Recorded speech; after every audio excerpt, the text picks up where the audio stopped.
Bem, a partir de hoje iniciaremos aqui uma série de 10 episódios aqui no escritório, refletindo diversos aspectos jurídicos da crise vivenciada pelo empresário. Eu, juntamente aqui com os meus sócios, doutora Thaisa Botelho, doutor Bruno Brum e doutora Natália. Olá. Nós aqui estaremos então mergulhando após muita resistência mesmo, e ao mesmo tempo insistência de algumas pessoas, a gente resolveu mergulhar então nesse universo do digital. Bom, nós vamos procurar aqui compartilhar um pouco dessa nossa experiência acumulada aí ao longo, especificamente a minha, ao longo de 20 anos, ajudando empresários pequenos e médios a atravessarem esse grande aspecto que é a crise especificamente, que inevitavelmente todo empresário um dia tende a passar. Então o objetivo aqui é a gente compartilhar insights, experiências, dicas e tudo mais que vier de fato a tocar esse ambiente que é tão tenso e tão complexo que é o ambiente da crise. Então, pessoal, bom, nós vamos então agora, a ideia é a gente compartilhar casos concretos que de fato nós vivenciamos aqui no escritório. E um deles, que sem sombra de dúvida tocou muito a nossa realidade aqui no escritório, foi de um cliente, nós não vamos nominar o cliente, né?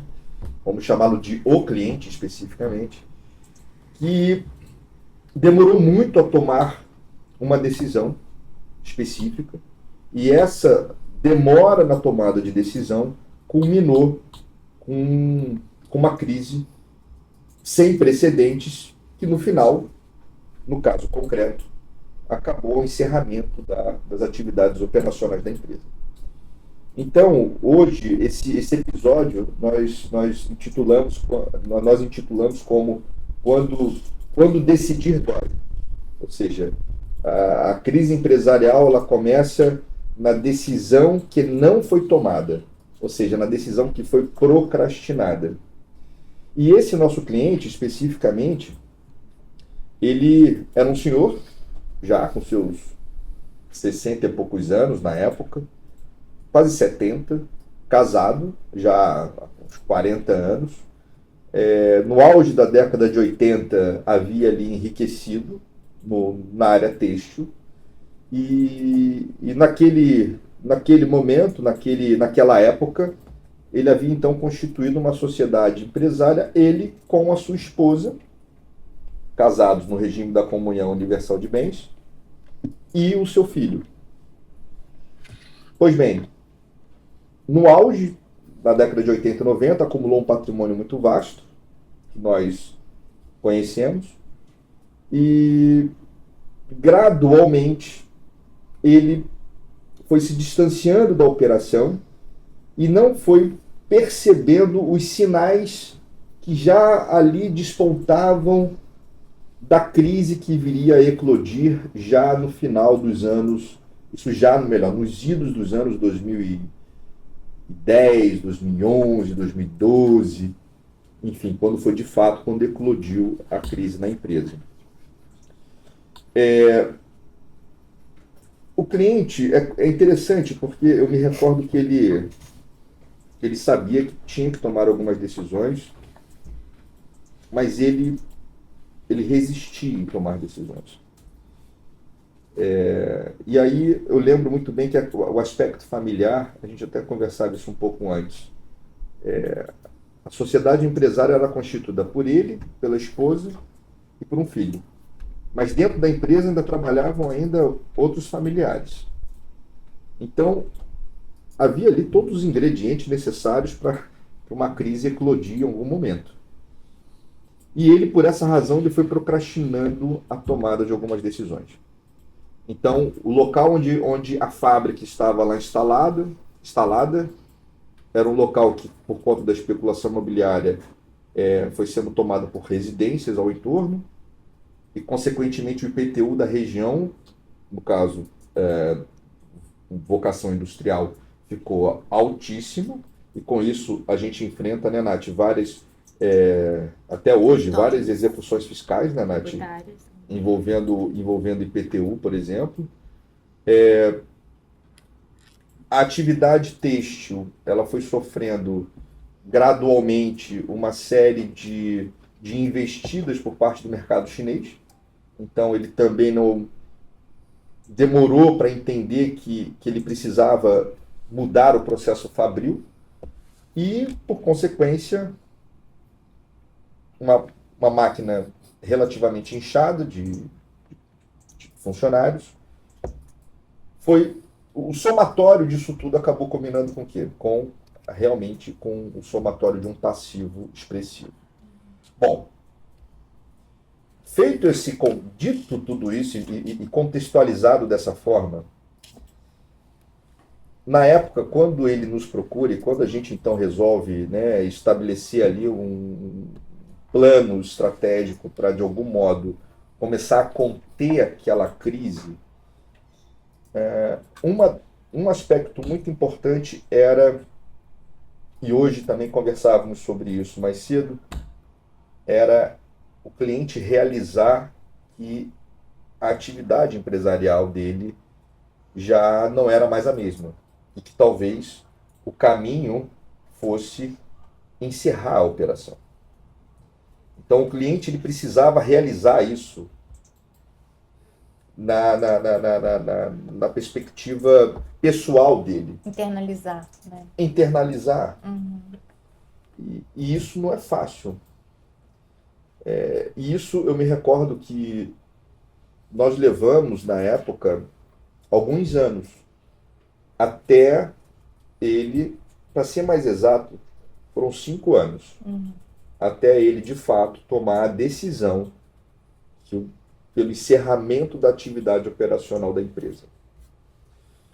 É complexo porque conflitos familiares aconteceram, execuções fiscais brotaram, passivos com fornecedores diversos, passivo com banco. E aí entra, Bruno, eu lembro perfeitamente a questão trabalhista, que a empresa ela tinha em torno de 100 a 120 funcionários, né? Fala um pouquinho como é que foi aquele momento no aspecto trabalhista para a gente. Infelizmente, né, a demora na tomada de decisões, principalmente no aspecto trabalhista, cria, infelizmente, uma bola de neve que a tendência é piorar com o tempo, né? E diante dessa bola de neve cada vez mais volumosa, ele acaba até mesmo, no caso o cliente, sem saída se não começar a deixar de pagar alguns direitos dos empregados. E, obviamente, os primeiros direitos a serem suprimidos ali são aqueles que, pelo menos de maneira imediata, não interferem na vida do empregado. Até porque a gente está falando de algo que envolve ali a emoção, envolve famílias. E qual é a primeira atitude, via de regra? Deixar de recolher FGTS. Querendo ou não, é um direito que está sendo ali suprimido, não está sendo pago, porém, no dia a dia do empregado, isso não está dando nenhum efeito. Porém, a gente sabe que lá na frente pode ser uma bola de neve que vai ficar muito maior e vai causar prejuízo para todo mundo. Perfeito. Principalmente, obviamente, para o empregado. E outra coisa que, de forma acho que até primeiro do que o próprio FGTS, é deixar, inclusive, de recolher o INSS. E tudo isso vai crescer de uma maneira absurda e mais por conta, basicamente, desse atraso na tomada de decisões. Mas chega um determinado momento que não vai ter para onde correr. Vai faltar dinheiro até mesmo para poder pagar os direitos mais básicos, mais corriqueiros, como até mesmo um salário. Sim. Então, nesse caso em específico, a gente pode perceber, faltou isso. Apesar do cliente ter até mesmo investido dinheiro pessoal próprio, ter vendido bens para poder tentar contornar, até mesmo por conta da esperança dele, né, de conseguir reerguer ali o empreendimento, não foi possível. Então, querendo ou não, chegou-se a um determinado momento que não tinha mais para onde correr, não teve mais como adiar a tomada de decisão, virou uma coisa inevitável e o prejuízo ali já era grande. grande ao ponto de ter que fazer uma demissão coletiva, né? Pô, e é interessante, né? Realmente você ao falar sobre a demora na tomada de decisão, né? Ou seja, em 5 anos, se ele tivesse tomado uma decisão logo de imediato, né? Logo assim que os sinais estavam ali estampados, né? Eu me recordo que o filho que trabalhava, né, ali ao lado do pai, ele já alertava para o pai que a atividade operacional não tinha mais como subsistir. Se ele, naquele momento, ao vender o patrimônio que ele foi de fato vendendo, isso é um outro elemento de um empresário que vive uma crise, né? Ele acredita tanto no negócio dele que ele começa a vender de algum modo, a sacrificar o patrimônio pessoal que ele acumulou e investir no negócio que ele tem uma esperança de Sim, reerguer. perfeito. Se ele tivesse feito isso no início, ele teria feito talvez uma dispensa mais amigável, talvez, Sim. ou menos traumática, Até talvez. mesmo de uma forma mais progressiva, né? Sim, Pegando ali os setores talvez menos críticos e começar a fazer as decisões e até mesmo conseguindo muitas das vezes, por conta do dinheiro investido tentando reerguer, poder até mesmo ter feito rescisões até sem parcelamento, que é um perfeito. fato que a gente vai conversar um pouco mais na frente, que é uma situação que a gente pode recorrer, que é o parcelamento de verbas, Aham. no caso da demissão por demissão coletiva, né, que foi o caso desse cliente nosso. E com essa decisão de demissão coletiva, não tem jeito, vai ter que se recorrer ao sindicato. Sim. E nesse momento a participação do sindicato ali foi essencial, até porque tendo a chancela do sindicato, a chance de isso se tornar um processo coletivo ou até mesmo um processo individual lá na frente é quase que zero. E ali nós recorremos ao sindicato laboral, dos empregados. Sim, perfeito, Né? dos Foi o empregados. sindicato dos empregados Exato. que acabou nos recepcionando muito bem na Muito época, né? Assim, e acabou costurando com a gente um acordo coletivo bem interessante dentro das circunstâncias, né?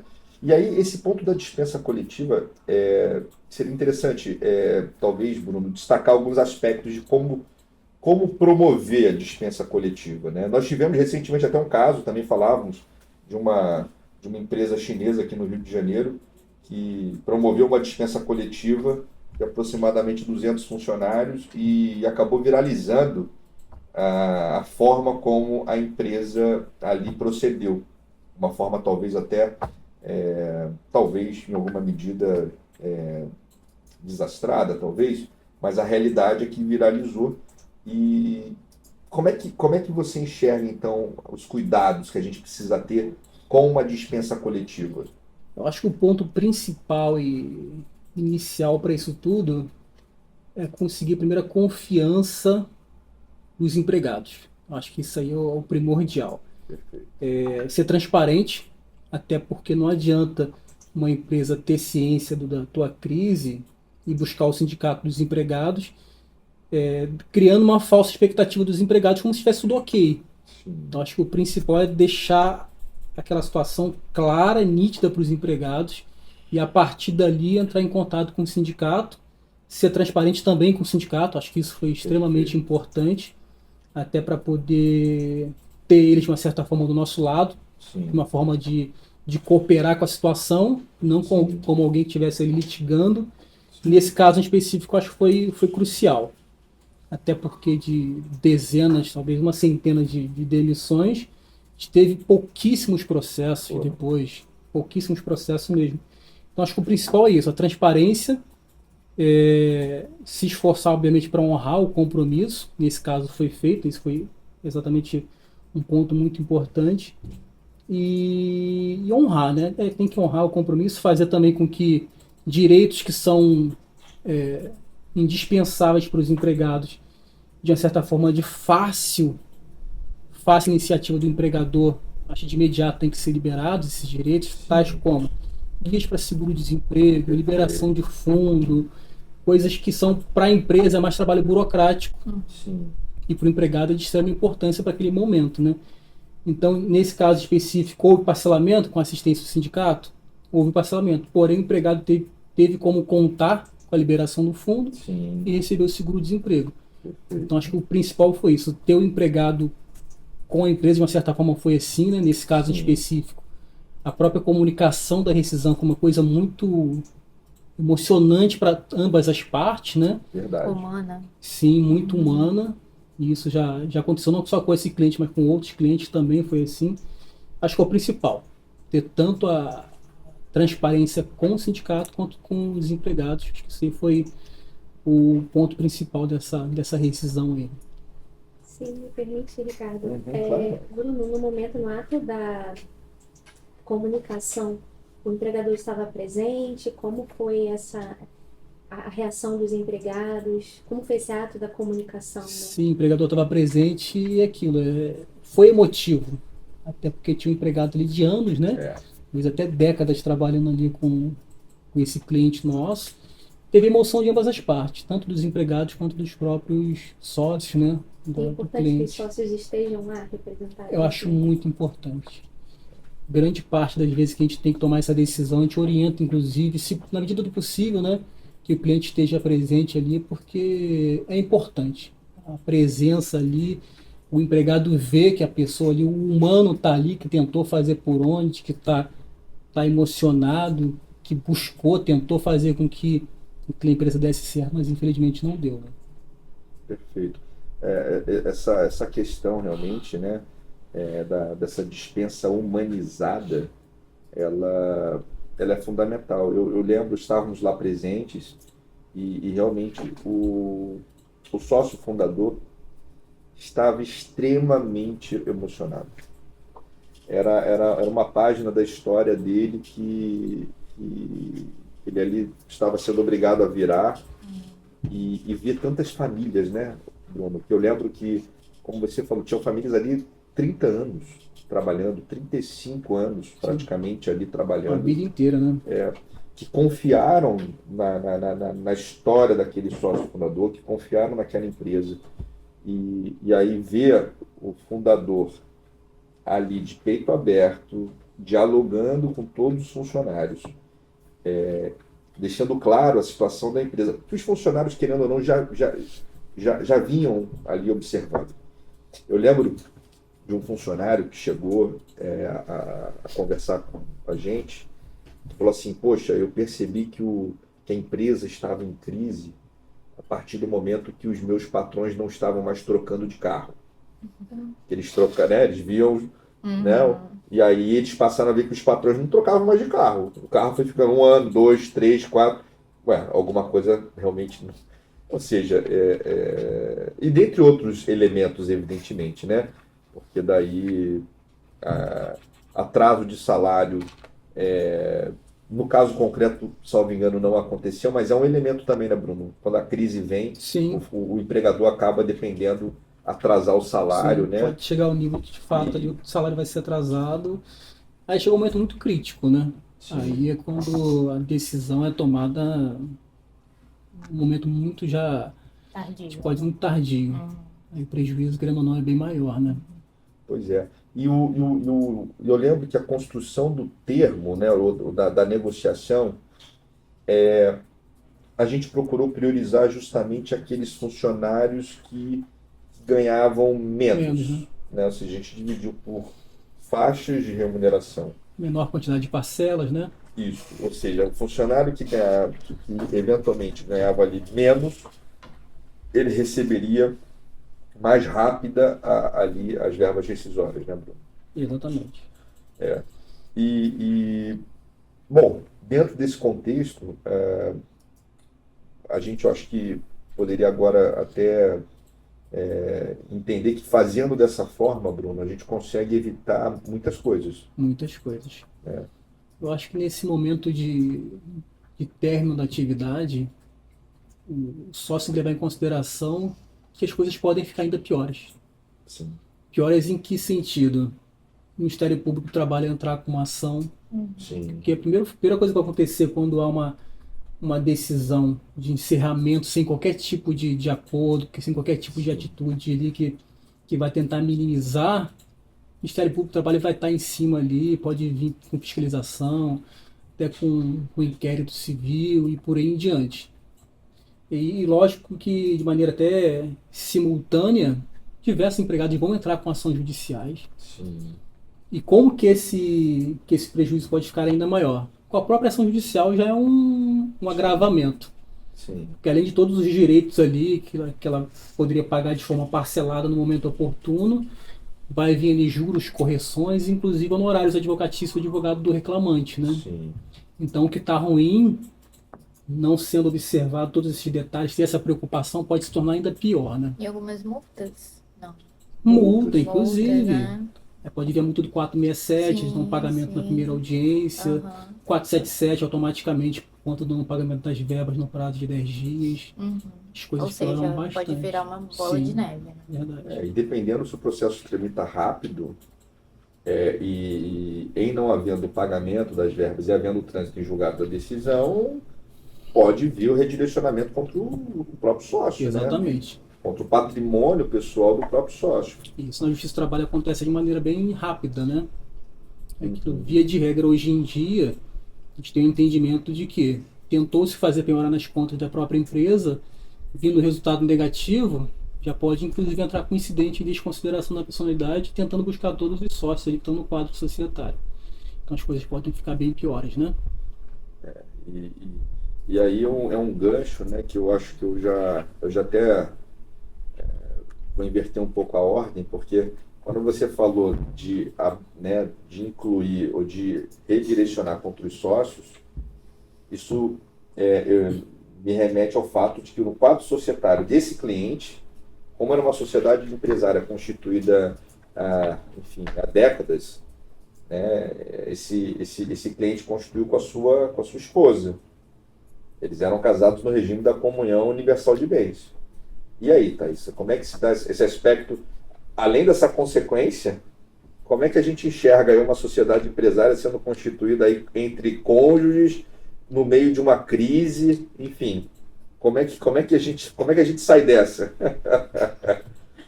Essa é uma pergunta muito difícil, mas como sair é uma pergunta difícil. Mas, na verdade, é muito comum que haja cônjuges como sócios de uma sociedade, né? A gente chama de empresas familiares.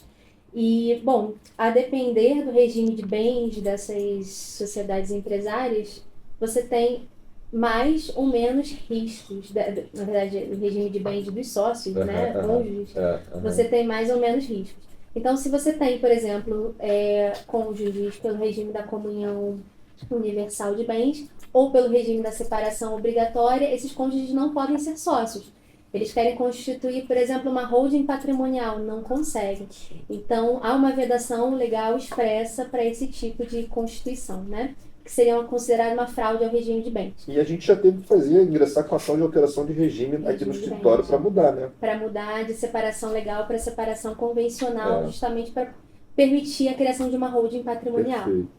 Já no regime da comunhão parcial de bens, ainda que o cônjuge não ingresse no quadro societário, ele já sofre riscos, né? Porque as cotas podem fazer parte já do patrimônio comum do casal.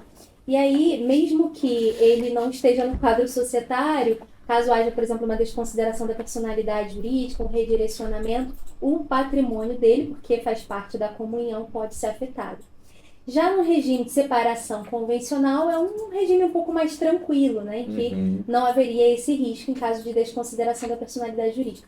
Acho que é importante a gente esclarecer o que é essa desconsideração da personalidade jurídica, né?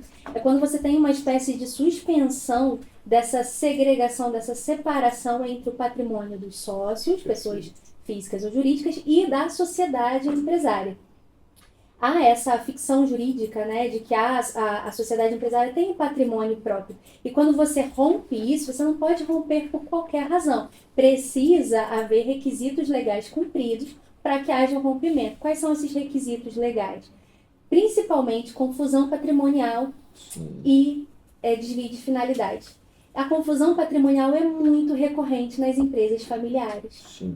Quando você não tem um planejamento, às vezes o sócio acaba confundindo o seu patrimônio próprio com o patrimônio da sociedade empresária, até porque muitas dessas empresas familiares começam como negócios pequenos, Sim. que vão crescendo aos poucos. Sim. E aí, sem, às vezes, um conselheiro, sem noções de gestão, a pessoa vai utilizando o patrimônio próprio para pagar dívidas da sociedade empresária ou É uma vice-versa. conta bancária meio unida, unificada ali, Exatamente. né? Não, e a contabilidade vai revelar isso, né? Sim. Os A balanços contabilidade contábeis vai revelam, né? Exatamente. E muitas vezes os clientes chegam para os advogados e chegam para os contadores justamente com esse nó. Olha, nós temos aqui uma confusão patrimonial, como é que a gente ajusta isso, né? E quando nós temos execuções, essas execuções, e quando há nessas execuções indícios de que houve confusão patrimonial, o exequente pode pedir essa desconsideração da personalidade jurídica para alcançar o patrimônio do sócio. E quando isso acontece e o sócio é casado pelo regime de comunhão parcial de bens, o cônjuge também vai acabar sendo afetado pela execução e os seus bens também estão sob risco. E se esse sócio está na sociedade, ainda mais. Pois é. Né? Ainda mais. Então, existem riscos, sim, para o ingresso de um cônjuge, mas a depender do regime de bens, existe risco apenas pelo fato do seu cônjuge já ser sócio de uma sociedade. É verdade, não. E é muito comum, na verdade, uma sociedade, negócio familiar, começar com os cônjuges. Sim. Sim. Com os cônjuges, com os filhos. E a questão justamente da desconsideração da personalidade jurídica é algo que, a depender da natureza da obrigação, ela pode se dar de uma maneira eventualmente mais rápida, como é na Justiça do Trabalho, né? Como um pouco mais demorada, talvez quando a gente trata de passivos bancários, passivos com fornecedores, ou talvez passivo fiscal, né, Nath? Nos débitos, nas obrigações tributárias, a gente não vai falar de desconsideração da personalidade, que processualmente falando é algo um pouco mais complexo, né? Existe um incidente, tem uma dinâmica ali na área civil, né? Principalmente. Mas na área tributária, a gente vai falar de redirecionamento da execução fiscal. Sim. Então, a gente está falando de sujeição tributária, né? Não é nem apenas uma responsabilidade patrimonial, é uma coisa um pouco mais grave, vamos dizer assim, né? E não exige incidente. Mas, quando a gente analisa a responsabilidade dos sócios em obrigações tributárias, eu acho que vale a pena a gente analisar pelo menos 2 pontos, né? O primeiro é que não é todo sócio, né, que pode Bacana, ser responsabilizado. Isso ali. é uma dúvida muito comum, Muito inclusive, né? comum, O cliente fala, exato. pô, mas e aí? Eu estou devendo tributo, todo Exatamente. mundo aqui responde, não responde. Não é todo sócio, é o sócio com poder gerencial, né? A gente vai falar do sócio gerente, do sócio administrador, dos diretores, né? Uhum. Então, esse é o primeiro pilar. O segundo pilar, que não é só porque uma pessoa jurídica deve tributo, que o redirecionamento da execução vai acontecer, né? A gente precisa também de requisitos, tal, né? Como a Thaisa colocou. Só que aqui na área tributária, a gente vai trabalhar o 135 do CTN, né? O Código Tributário Nacional. Ele vai trabalhar com o excesso de poder, então sócios que ultrapassam ali os limites das suas atividades, das próprias cartas ali postas pela sociedade e pelos sócios, pelos Perfeito. outros sócios, Uhum. né? E infração à lei. E aqui, infração à lei, a gente tem uma brecha Sim. ali, né? Mas um exemplo clássico é a dissolução irregular da sociedade, né? Então, aquela pessoa jurídica que se dissolve sem atender requisitos definidos em lei, sem levar a informação para os órgãos específicos, né? Para a junta comercial, enfim. Ali, às vezes, a gente vê muito isso, né, Ricardo?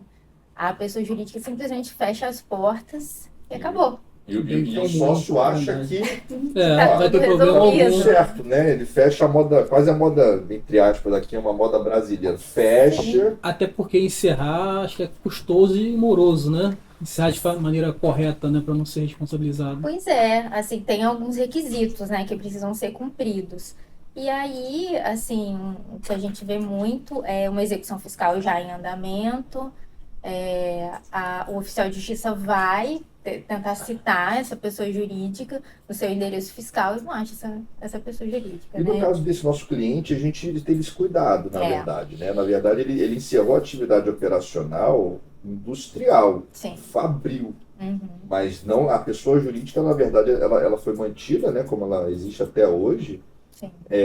mas tendo a sua sede ali estabelecida, com uma atividade em tese diferenciada, Sim. né? Então, Os riscos vão são mitigados, né? reduzidos, São menores, né? São menores. Para que haja esse redirecionamento, ou seja, quando o oficial de justiça, como foi o caso, né? Quantas vezes o oficial de justiça chegou lá Sim. na sede da empresa e tinha lá, sim, um funcionário da empresa, Pra receber. devidamente registrado, com vínculo de emprego, e dizendo, não, estou aqui, aí não existe mais a fábrica, mas existe uma atividade, no caso ali, de representação comercial, ou seja, mudou-se o objeto social, né? Pelo menos ali a atividade é certificada, né, pelo oficial de justiça. Sim, sim. É Não uma forma de tentar sair da súmula do entendimento do STJ, que é uma presunção de solução irregular. Irregular, né? Da pessoa jurídica. Assim, e em momentos de crise, o Bruno até trouxe a questão trabalhista, mas eu acho que uma das primeiras verbas que não são pagas são os tributos, né? Sim, Eu acho que verdade. a primeira Pois é. Exatamente. não, deixa eu resolver outras coisas aqui e deixo isso para depois, né?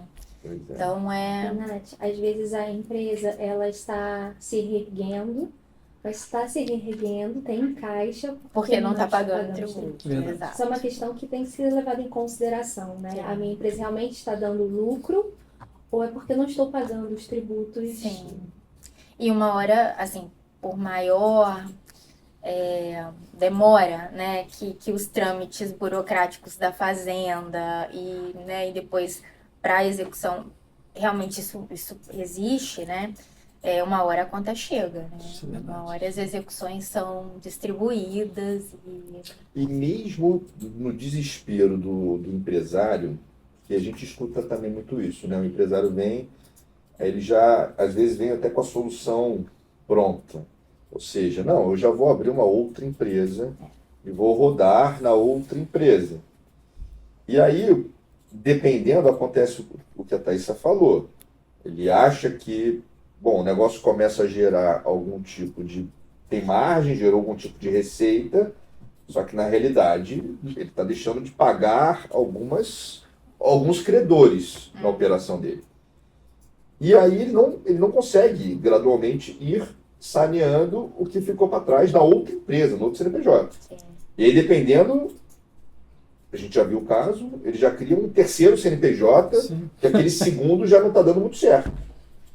E aí, no aspecto fiscal, não adianta querer fugir. Em algum momento, a corda vai, né, ali o cerco vai se fechando. Né? Não, e eu acho que o momento de maior pavor é o redirecionamento, né? É quando a pessoa jurídica sai e quem vai estar sujeito àquela obrigação tributária é o sócio, é a pessoa física. Ou nesse Isso é- caso, quando tem uma outra sociedade que sim está operante e essa é alcançada por formação de Atingida grupo também. econômico. Exato. E aí a formação do grupo econômico, dependendo, a gente também já vem observando, sobretudo no campo fiscal, a fazenda, ela até sob sigilo, Ela vem Ela preparada. fez Já as vem- pesquisas dela, né? pra- fundamenta muito bem o que é um grupo econômico Exato.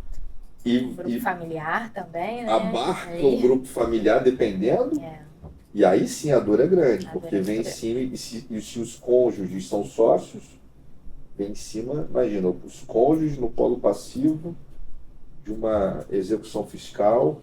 É porque eu acho que fica muito claro assim, que a crise empresarial ela não é só objetiva, ela Sim. vai envolver as subjetividades dessas pessoas que operam essa pessoa jurídica, né? Então, não tomar a decisão certa no momento certo vai abrir feridas, assim. Pô, Nath, você falou agora bem interessante, né? Como a gente, ao receber esse cliente, como de fato a nossa posição talvez ali até mude de advogado para quase né? Com todo o máximo de cuidado, quase um psicólogo, né? Quase um exercício legal da profissão, né? Da psicologia. Mas assim, o desespero desse empresário que acaba nos procurando é muito grande. Eu lembro um caso de um cliente, né? De outro estado, de Minas, né? E ele estava no desespero absoluto. E é isso, um viés subjetivo. A crise não é só objetiva, né? Não, é a perda, às vezes, da atividade que moldou a sua vida, né? Como o nosso cliente, nosso case aqui, né? E depois, tudo que pode estar em jogo. Esposa, participando de polo passivo de execução, filhos. E aí o negócio fica realmente muito, muito difícil, né? O empresário não tem como responsabilizar outro a não ser ele mesmo, né? Pelos seus próprios fracassos e sucessos. Então, é um peso emocional muito grande. E a gente vê isso em todos os casos que chegam em crise, né? E assim como você falou da psicologia, a importância da psicologia e de fato, fica aqui a minha orientação, o meu conselho para a busca da saúde mental nesse momento, né? Para priorizar a saúde mental nesse momento. Eu acho que quando você tem a perspectiva de reestruturação da empresa, não basta injetar dinheiro, como você falou no início. Você precisa, de fato, de uma equipe multidisciplinar para saber como reestruturar o seu negócio. Não basta criar vários CNPJs, vender seu patrimônio e injetar dinheiro, se você não tiver noção, por exemplo, do seu nicho, do seu mercado, de como fazer isso, e você vai precisar de profissionais para isso. Ou seja, o desespero, ele não leva a lugar nenhum nesse sentido, né? Ou seja, da mesma forma, e eu acho que esse vai ser o próximo tópico do próximo episódio, né? Que da mesma maneira que a tomada de decisão tardia ela é ruim, mas a decisão também apressada e sem fundamento, sem estratégia, sem lastro, ela só ratifica aquele estado de desespero. Porque você está nadando contra a maré e você realmente não sai do lugar. Ou melhor, até sai. Você vai mais para o fundo, na realidade. Porque o seu passivo só aumenta. Sim. Né? O seu passivo bancário, o seu passivo com fornecedor, o passivo, né, fiscal, enfim. E aí, Bruno, eu estava aqui pensando, porque pode ter a gente tem alguns clientes, e pode ser que alguém até nos escute, que fale, bom, eu não cheguei ainda nesse momento de fazer uma dispensa coletiva. Eu ainda acho que eu consigo aqui equacionar a minha operação, mas eu preciso de algum fôlego. Tudo bem que ele pode entender que deixar de pagar tributo é um fôlego imediato. Tá? Pode ser que deixar de pagar fundo de garantia seja o fôlego imediato para ele. Mas existem outros mecanismos, né, que ele também poderia se valer em relação aos funcionários. Por exemplo, talvez usar banco de horas, talvez férias coletivas. O que a gente poderia aqui falar para esse empresário que, olha, eu não cheguei nesse máximo da dispensa coletiva, mas eu gostaria de ganhar algum fôlego com os meus funcionários? Manter o que já tem no momento que ele já identificou a crise, na verdade, esse cara, esse cliente, ele já identificou a crise. De fato, o banco de horas é uma medida que pode reduzir um pouquinho, porque você provavelmente em crise reduz um pouquinho a produção, depende um pouco menos de pessoal, eventual hora extra você pode compensar, é plenamente possível isso pela CLT, e vai estar conforme a CLT prevê dentro da legalidade, né? Então isso é possível. Porém não tem como a gente falar uma fórmula secreta sem saber exatamente a situação daquele cliente em si. O PDV talvez, assim, se for uma empresa maior, uma demissão voluntária, talvez, pode ser. Mas assim seja de desembolso financeiro também. Exatamente. Se não for essa solução, seria o caso pura e simplesmente de você, como eu havia falado anteriormente, estudar a possibilidade de demissão de forma gradativa, né? Aos poucos. Ver um setor ali que você esteja menos precisando dele, para poder minimizar esse risco. Porque, infelizmente, quando se chega em um momento de crise, o que mais o empresário enxerga são soluções fáceis. Sim. Nós estamos vivendo hoje em dia no mundo da informação. Então, grande parte dos clientes que chegam até nós, eles vêm já com uma solução meio que pré-formada, pronta. Lá, chat GPT, Exatamente, muitas né? vezes. Mas por incrível que pareça, até mesmo antes do chat GPT isso já acontecia muito, né? É Google. Ó, já ouvi falar isso, ouvi falar aquilo. Nós temos experiências, inclusive, de teses mirabolantes, como é o caso da cooperativa. Ah, sim. Nossa. A gente teve experiência com isso, a gente já pegou clientes nossos aí já, a gente teve que segurar o prejuízo que foram algumas ações trabalhistas. Mas isso já foi vendido para muito empresário como uma solução plausível. Recentemente tivemos um caso desse. Um cliente Exatamente. nos procurou dizendo que, olha, me indicaram a formatação de uma cooperativa, né? Pra gente foi um fênix, porque foi um assunto que ressurgiu das cinzas, uma coisa que a gente não via basicamente há mais de 10 anos. Sim, A gente não via mais isso, e o cliente veio como se fosse uma coisa brilhante. Nova. E pode ser que, se a gente tivesse conversado com ele, ele teria isso na cabeça até hoje, achando que era uma solução, que não é.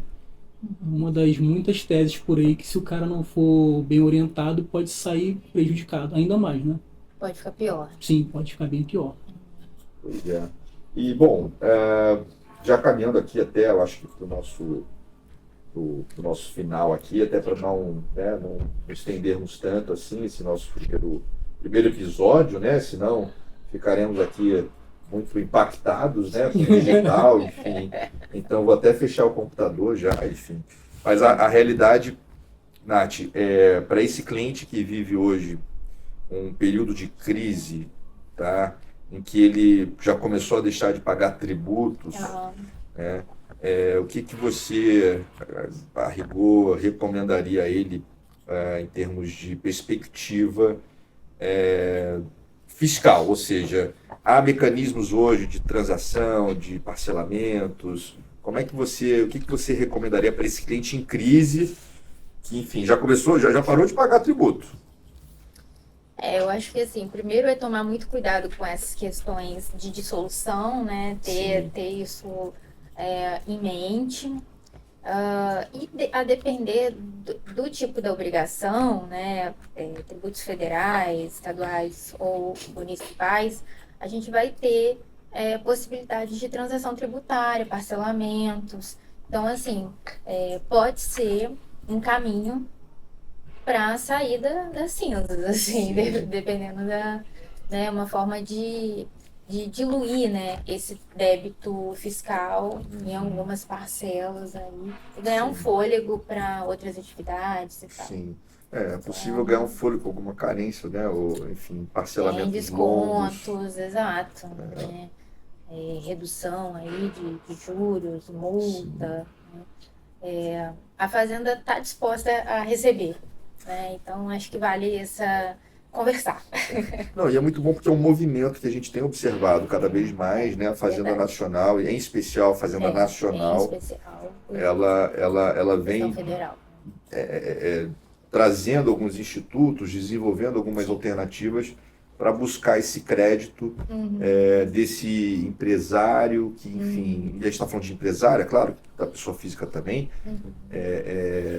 que ele deixou de pagar. Sempre quando a gente pesquisa, tem ali um programa de parcelamento ou de transação prorrogado, né? Então a Fazenda realmente está disposta. Está disposta, muito bem. E, bom, Thaís, em relação a esse empresário que, assim, que está vivendo essa crise, que, bom, mas ainda não... Está começando a ver os sinais, talvez, está lá com o seu cônjuge. Será que é uma boa hora de fazer uma alteração no contrato social? Falar, minha querida esposa, meu querido esposo, vamos aqui, né, fazer um movimento de saída da sociedade? Então, eu acho que eu colocaria 5 conselhos para todo aquele que quer, não apenas estar no momento de crise, mas aquele que quer começar uma sociedade empresarial familiar. Acho que o primeiro é entender o porquê você quer colocar, no caso, o seu cônjuge no quadro societário, né? Legal. Aquilo que nós já vínhamos conversando. Qual é a finalidade? É apenas para que o nome esteja ali, é uma forma de planejamento tributário, é uma forma de planejamento patrimonial, de sucessão, como é o caso da Rony, né? Ou não, ou você quer apenas alguém ali para que possa usufruir de um plano de saúde, que aí é uma outra situação muito comum, né? Cada vez mais comum. Então você precisa entender a finalidade para qual o seu cônjuge está ali. E um dos aspectos muito relevantes de entender a finalidade é entender também a extensão das decisões do seu cônjuge, porque ele como sócio, ele vai ter direito a participar da reunião de sócio, vai ter direito à prestação de contas, ele não vai ser apenas um nome dentro de um contrato social, isso é muito importante. E nem deve ser, na Nem deve verdade. ser. Ele nem deve ficar sujeito sem saber nada do que está acontecendo na sociedade, né? Exatamente, ele precisa estar a par. Então essa finalidade, acho que norteia qualquer constituição de sociedade familiar. O segundo conselho seria a análise do regime de bens, como nós falamos, né? A depender do regime de bens, você tem mais ou menos riscos. Você precisa de um profissional para te orientar em relação a isso. O terceiro conselho seria em relação ao contrato social. Porque nós pegamos muitos contratos sociais que são muito enxutos, eles apenas trazem aqueles elementos mínimos e não trazem, por exemplo, questões de divórcio, as questões sucessórias, o que vai acontecer na sua sociedade empresária se você falece. Isso pode trazer muitas divergências familiares. Então é importante que esse contrato social esteja bem robusto, a questão do prolabore, a distribuição de lucros, isso precisa estar bem estabelecida e, claro, conversada com o seu cônjuge ou com os familiares que estiverem ali como seus sócios, né? O quarto conselho seria o chamado protocolo familiar. Esse documento não é tão comum, porque a gente não quer criar uma sociedade e não quer casar, nem fazer nada com a família que já implique pensar separação. Pensar nos problemas, né? A gente não quer, mas pensar nos problemas, que é a tarefa... Evita problemas. Evita problemas, excelente. Excelente. Evita problemas. E os advogados, nós pensamos muito nos problemas. Sim. E os protocolos familiares, eles servem para pensar nesses problemas. É um tipo de documento que você faz para regular as relações dentro da sociedade e as relações familiares. Não é um acordo de sócio, não é um documento societário formal, é apenas você pôr por escrito aquilo que você conversou com os familiares que querem ingressar nessa sociedade. Estabelecendo, por exemplo, regras para caso você queira contratar outros familiares, regras, por exemplo, para a demissão desses familiares, para que isso não afete as relações familiares, né? Perfeito. E o quinto e último conselho seria em relação à tomada de decisão. Porque a gente vê que empresas familiares, elas acabam se concentrando na figura de um único indivíduo. E é muito importante você ter um conselheiro, você ter profissionais, como eu falei, que possam dar esse aporte, estando na sociedade como administradores ou não. Sim. Né? Para que a decisão não fique apenas concentrada em você, porque quando você está submergido num mundo de crise, você não consegue ver saída, você não consegue ver outras possibilidades. E uma pessoa de fora pode te dar uma luz a luz que você estava buscando. Sim, você não está vendo, você não está enxergando, né? Exatamente. Não, perfeito. Adorei esses 5 conselhos. Isso daí vai dar um belo corte, hein? É verdade. Vai dar um belo corte bom. com os 5 Dá, conselhos da doutora Thaís. Muito bom. Não, excelente. Bom, Bruno, e no que diz respeito aos empregados? Esse empresário em crise.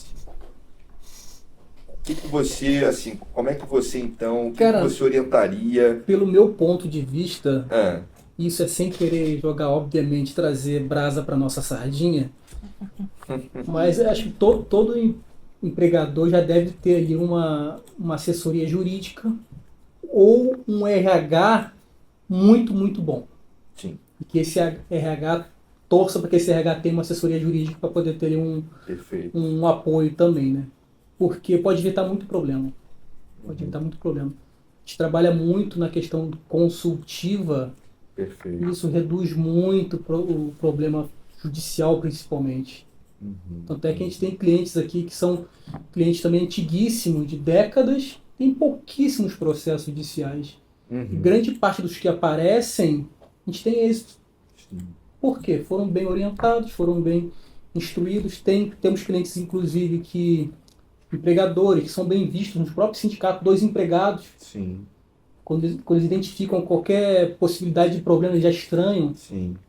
Nós temos sindicatos aqui de empregados que, quando o empregado vai lá questionar qualquer situação da empresa, eles quase que defendem a empresa, que sabem que não é costume daquela empresa.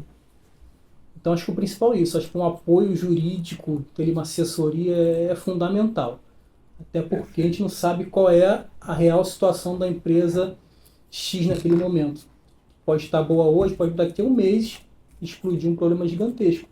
Pois é verdade. Principalmente na esfera trabalhista, porque hoje em dia pode estar uma empresa saudável, Sim. daqui a um mês pode aparecer um processo que aquele único processo pode quebrar a empresa.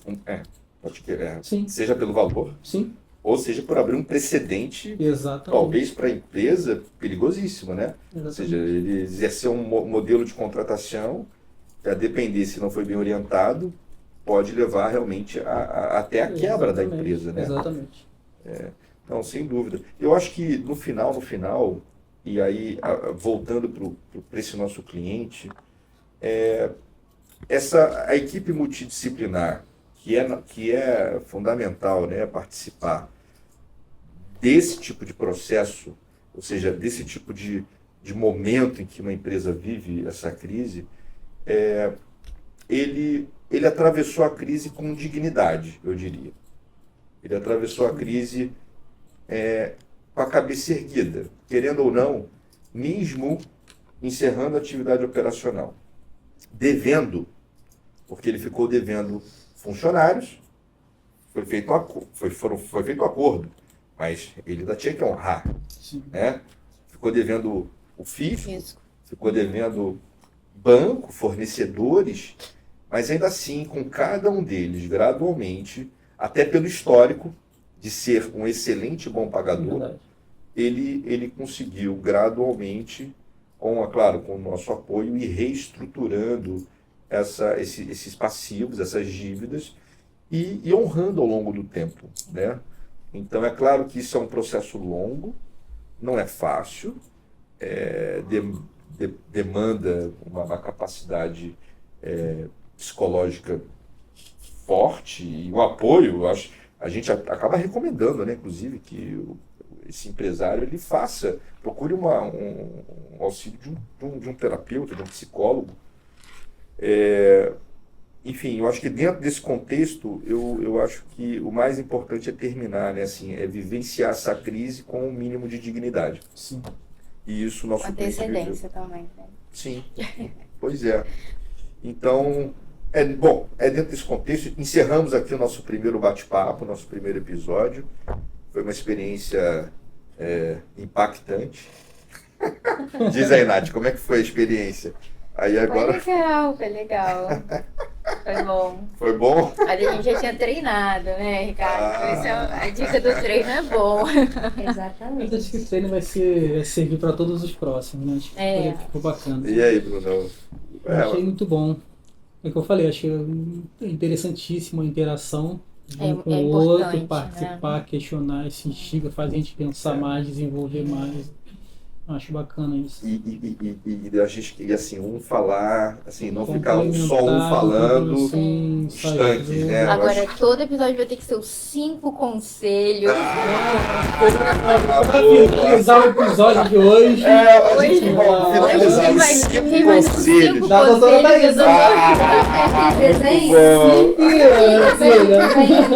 Tem um desenho que tem no final, assim, uma Muito frase ou um ensinamento. Motivacional. Os 5 conselhos. A gente vai Primeiro, pedir pro... no finalzinho, ele dá Então, a gente vai pedir pro Paulo os 5 conselhos. Vai ser o fechamento de todo o podcast. Os 5 conselhos. Mas acho que a gente começou mais engessado, né? Depois Depois vai... Vai fluindo. Eu acho que é isso, assim. O que vocês acharam? Nossa plateia. Bastante. Foi bom. Mal. Bem, nós agradecemos a todos aqueles aí que, de algum modo, estiveram aí nos ouvindo nesse curto período. Não, tá horrível esse fechamento. Não tem problema.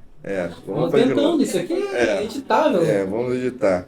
Bom, muito obrigado a todos que de algum modo aí nos ouviram e aguardem aí os próximos episódios, em especial com os 5 conselhos da doutora Thaísa, que vai marcar aí os nossos episódios. Não sei, não É o quadro percam. fixo, é o Quadro fixo, quadro fixo.